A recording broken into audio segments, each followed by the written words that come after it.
Hola familia, es un gusto saludarlos una vez más. El día de hoy vamos a seguir con nuestra serie El encuentro con Jesús nos produce, y en este caso vamos a analizar el tema de la sanidad.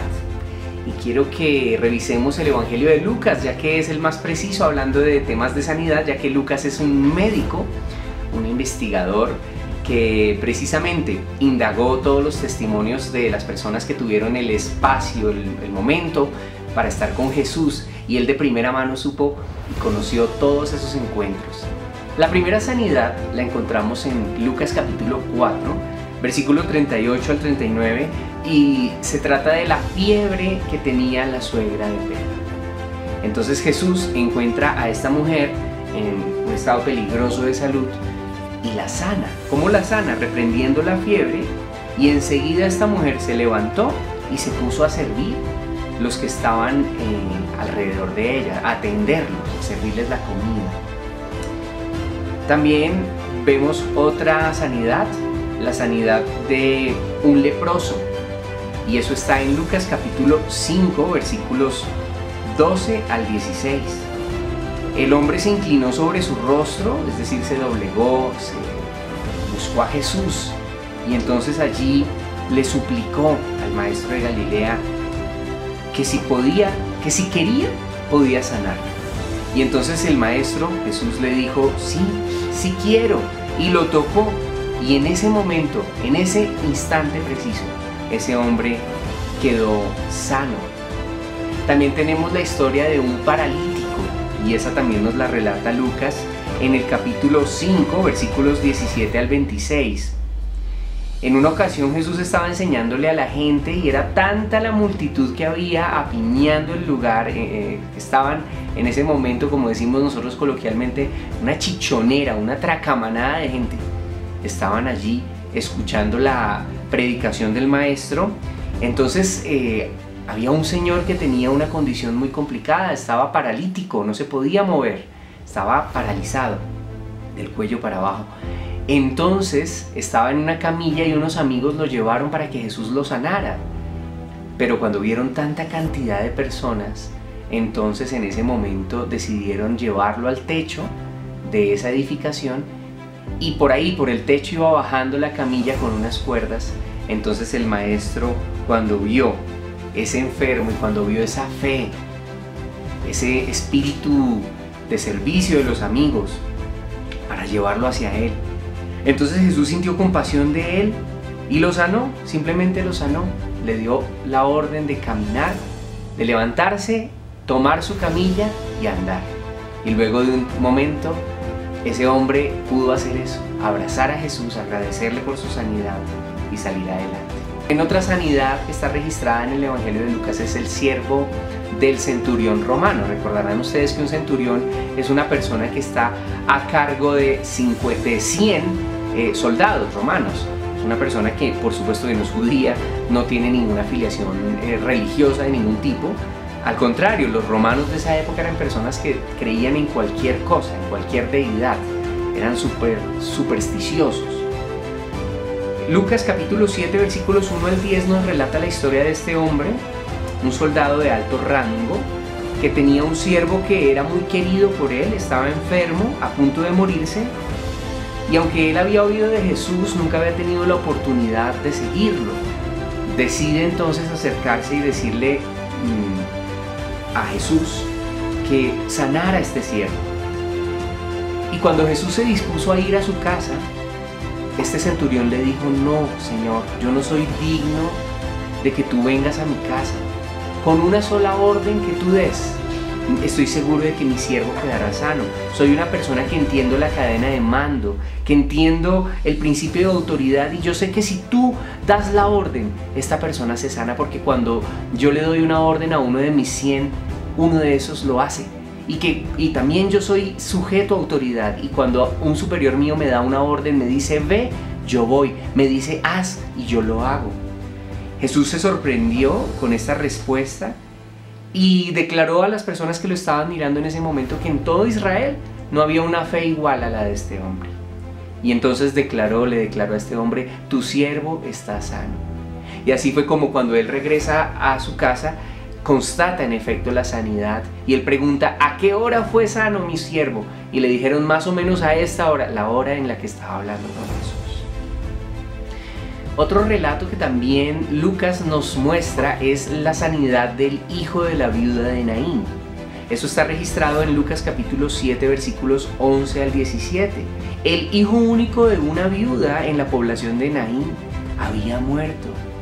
Y Jesús ve todo ese cortejo fúnebre, siente tremendamente el pesar, el dolor de esa mujer, de haber perdido primero su esposo y ahora su hijo, su único hijo. Y Jesús, conmovido por todo ese dolor, hace detener la comitiva fúnebre, habla con esa mujer, con ese amor característico que él tiene, con esa cercanía a las personas, esa calidez humana, se compadece de ella, la ve y le da la orden al muchacho, le dice: a ti te digo, levántate. Y el muchacho recobra vida a la vista de todas las personas. Esto sorprende tremendamente no solamente a la madre, sino a todas las personas que estaban allí. Y hay algo muy particular, amigos que me están escuchando en este momento. La reacción, como ahora lo vamos adelante a conversar, la reacción de la sanidad, la respuesta de muchas de las sanidades fue adorar a Dios, fue alabar a Dios, fue adorarlo, fue reconocer que Él había hecho esa sanidad y seguirlo. Otra historia que también registra el Evangelio de Lucas es la hija de Jairo y la mujer con el flujo de sangre. Esto está en Lucas capítulo 8 versículos 40 al 56. Y es algo extraño porque sucedió casi que al mismo tiempo estos dos milagros. En primer lugar, Jairo se acerca a Jesús, se arroja a los pies del maestro, le ruega que sane a su hija, que tan solo tiene 12 años y está terriblemente enferma, está a punto de morirse. Jesús se pone en marcha, va hacia la casa de Jairo, y cuando llega todos ya están llorando, se acercan unas personas y le dicen: no molestes al maestro, tu hija ya se murió. Y es un desconsuelo, una desesperanza total, pero Jesús les dice: tranquilos, anímense, la niña no está muerta, solamente está dormida. Y todos los que estaban presentes allí sintieron la extrañeza de que el maestro de Galilea les hubiera dicho eso. Y se llevó a sus discípulos más adentro, donde estaba el cadáver de la niña. Se llevó con él a Jairo, el padre de la niña, a Pedro, a Juan y a Jacobo, sus discípulos más cercanos. Todos, como les digo, estaban llorando, lamentándose porque la niña había acabado de fallecer. Pero Jesús, como les digo, dijo que no estaba muerta, estaba dormida. La gente no entendía lo que él quería decir. En un momento le habla a la niña y le dice Talita Kumi, que es una expresión aramea que significa: niña, a ti te digo, levántate, despiértate, muévete. Y en el instante la niña se levantó y empezó a hablar, dice eso. Entonces todos sorprendidos, y entonces Jesús le mandó a las personas servirle algo de comer. Pero minutos antes, mientras él se dirigía a este lugar, a la casa de Jairo, ocurre el segundo milagro que está registrado allí, como les digo, que el evangelista Lucas lo registra, y es una mujer que hacía 12 años había padecido un flujo de sangre que no le cesaba, una hemorragia que no le cesaba. Y aunque ella había intentado con muchos médicos, no había podido ser sana de ninguna manera, ningún tratamiento le servía, no había podido ser posible su sanidad. Así que ella, cuando vio que Jesús venía, decidió no acercarse a Jesús de frente, decidió no dar gritos, sino esperó que él pasara y extendió su mano y tocó el borde de su manto. Como había una multitud que lo apretujaba, y aquí estas palabras son muy especiales, la palabra apretujar en el griego, que significa atosigar, cansar, molestar, saturar. Pero la otra palabra que Jesús emplea cuando hace la pregunta: ¿quién me ha tocado? Alguien me tocó, alguien tocó mi manto. Y los discípulos le dicen: pero es que no ves que te están apretujando. ¿cómo dices que de ti salió poder y que alguien te tocó? Sí, aquí mucha gente te está apretujando. Pero él dijo, no, alguien me tocó. Alguien me tocó. Y entonces cuando la mujer se evidencia, habla con Jesús un momento y Jesús nuevamente se acerca y le dice, hija, tus pecados son perdonados, vete en paz. Es tremenda esta sanidad también.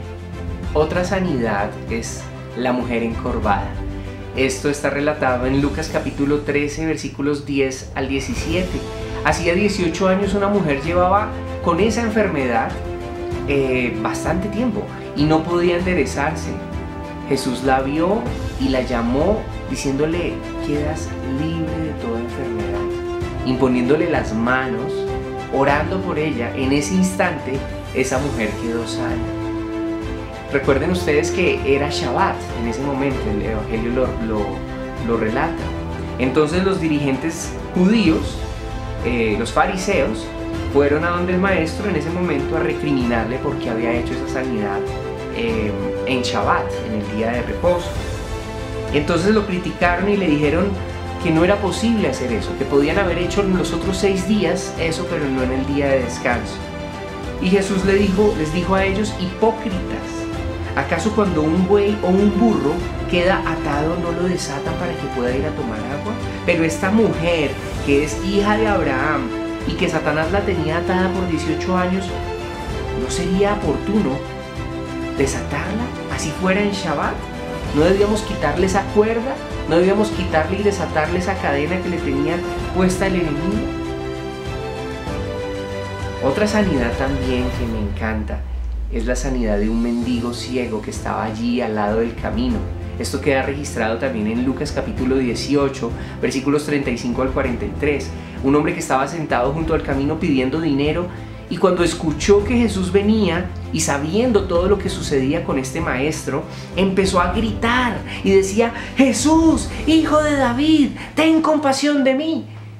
Hijo de David es una expresión mesiánica. Esto no se le dice a cualquier persona. Cuando decimos hijo de David estamos reconociendo que viene de la raíz de David, viene de la genealogía de David. Y la promesa de muchas de las profecías afirmaba que el Mesías iba a venir precisamente de la genealogía del rey David. Entonces Jesús se detuvo y mandó llamarlo y le preguntó, ¿qué quieres que haga por ti? Él le dice, maestro, quiero ver. Y Jesús le dice, recibe la vista, tu fe te ha sanado. Y en ese momento fue sanado y empezó a glorificar a Dios. Luego empezó a servirle y a seguir al maestro. Todos los que lo vieron también daban alabanza a Dios. Y estas sanidades que están relatadas en el Evangelio de Lucas nos enseñan algo muy particular acerca de los encuentros con Jesús, pero también de la sanidad. Quiero primero hacer una claridad, y es lo primero que quiero hablar en este momento. Número 1, Jesús es Dios. Dios es soberano. Él puede hacer lo que Él quiera dentro de su voluntad, porque su voluntad es perfecta. Así que en estos casos que yo relaté, decidió sanar a las personas, pero hoy en la actualidad tú y yo lo sabemos muy bien que muchas personas están enfermas y no han podido sanarse. Y no es que no se hayan encontrado con Dios, no es que Dios no pueda sanar hoy día, es que Dios tiene una voluntad perfecta con cada persona y por alguna razón que tú y yo no conocemos, las personas a veces no son sanadas, porque Dios tiene un plan con ellas, porque Dios las está llamando a su presencia. Porque Dios quiere glorificarse a través de esa enfermedad. Yo no lo sé, pero muchas veces he orado por personas para que se sanen y no se sanan, porque no es la voluntad del Señor. Así que busquemos su voluntad. Antes que buscar la sanidad de nuestro familiar o amigo o nuestra sanidad propia, busquemos primero al Maestro, busquemos primero a Dios y pidámosle cuál es su voluntad. Número 2, hay varias formas de sanar. Como lo relatamos aquí, hay muchas formas en que las personas fueron sanas. Unas personas fueron sanadas con una orden. Otros incluso fueron sanados de manera remota. En algunos casos Jesús llamó a las personas, en otros casos las personas se acercaron al Maestro. En muchos otros casos, por ejemplo, como lo relatan los otros evangelios, muchos ciegos fueron sanados cuando Jesús escupió sobre el barro e hizo una especie de masilla y se la colocó en los ojos. En otros casos, por ejemplo, hubo sanidades progresivas, como por ejemplo en el caso del ciego que veía árboles y tuvo que tener un segundo toque, una sanidad progresiva. Como ven, Dios es un Dios creativo y cuando Él quiere sanar a una persona, cuando Él tiene la voluntad de cambiar para siempre la sanidad física de la persona, entonces utiliza diferentes medios. Y número 3, la respuesta a la sanidad es diferente. Porque quiero que vayamos a Lucas capítulo 17, versículos 11 al 19 y revisemos una historia muy particular. Y es la historia de los 10 leprosos. Hay que aclarar algo que quiero decir y que no quiero que acabemos este video sin antes decirte. Jesús sana a todos los que se le acercan. Sana su corazón, por supuesto. No sé si su parte física. No puedo prometer que Él va a sanar todas las enfermedades del mundo, pero sí puedo prometer que Él hace un cambio sustancial en el corazón de las personas. Dicho esto, vamos a ver entonces la historia de los 10 leprosos que está relatada en Lucas 17, 11 al 19. Un día, siguiendo su viaje a Jerusalén, Jesús pasaba por Samaria y Galilea. Cuando estaba por entrar en un pueblo, salieron a su encuentro 10 hombres enfermos de lepra. Como se habían quedado a cierta distancia, gritaron: «Jesús, Maestro, ten compasión de nosotros». Y es que resulta que los leprosos no podían acercarse a las personas porque eran consideradas ceremonialmente impuros y además era peligroso porque era altamente contagiosa esa enfermedad. Entonces no podían acercarse a nadie. Así que de lejos le dijo Jesús: «Vayan a presentarse a los sacerdotes». Resultó que mientras iban de camino quedaron limpios, fueron sanos inmediatamente. Uno de ellos, versículo 15, al verse ya sano, regresó alabando a Dios a grandes voces. Cayó rostro en tierra a los pies de Jesús y le dio las gracias, no obstante que era samaritano. ¿Acaso no quedaron limpios los 10?, preguntó Jesús. ¿Dónde están los otros 9? ¿No hubo ninguno que regresara a dar gloria a Dios excepto este extranjero? Levántate y vete, le dijo al hombre, tu fe te ha sanado. Y es que con pesar tengo que afirmar que muchas veces Jesús hace algo diferente en las personas y éstas no reconocen, no alaban a Dios por lo que Él ha hecho en sus vidas. Y es una invitación que quiero hacer. Si Dios ha sanado tu vida, si Dios ha cambiado tu historia, agradécele. Haz como muchos de estas personas que dieron gloria a Dios y fueron sanadas, y otras personas vieron esa sanidad y también alabaron a Dios. En otro evangelio, ahora estoy recordando muy bien de un hombre que fue sanado, un hombre que estaba endemoniado y fue liberado, y después él dijo: Jesús, te voy a seguir por siempre, voy a hablar de ti. Y él quería seguir a Jesús, pero Jesús le dijo: mejor quédate aquí en tu casa y predícale a tus familiares. Eso es lo que debemos hacer tú y yo. Y por supuesto quiero hacer una oración por ti que me estás mirando en este momento, que estás atravesando una enfermedad, sea la que sea. Dios sabe cuál es, y vamos a buscar su voluntad, vamos a buscarlo a Él y pedirle que si Él quiere, como decía este otro personaje, si tú quieres, puedes limpiarme, si tú quieres, puedes sanar a esta persona que me está mirando. Vamos a orar. Padre, te doy gracias porque tú nos escuchas, gracias porque tú estás con nosotros siempre, lo prometiste, que ibas a estar con nosotros hasta el fin del mundo. Y Señor, hoy quiero orar específicamente por esas personas que están atravesando una enfermedad, sea cual sea, Señor. Una enfermedad física, una enfermedad en su alma, una enfermedad, cualquiera que ésta sea, Señor. Yo hoy quiero pedirte con todo mi corazón, si tú quieres, sánala. Si tú quieres, sana a ese hombre, a ese niño, Señor. Por favor, te lo pedimos. Haz tu voluntad primero. Señor, permite que esto sirva para que las personas se acerquen a ti, para que conozcan que tú eres el Dios verdadero. Que los médicos, enfermeras, familiares y amigos que acompañan a este enfermo o a esta enferma entiendan quién eres tú. Muestra tu gloria a raíz de esta enfermedad. Y Padre, si está en tu voluntad, sana a esta persona. Pero en todo caso, Señor, ayúdanos a entender cuál es tu voluntad y a vivir de acuerdo a ella. Gracias, Señor, en el nombre de Jesús. Amén. Muchas gracias por ver este video. Te invito a que compartas con tu familia y amigos este contenido. Nos vemos más adelante. Hasta pronto.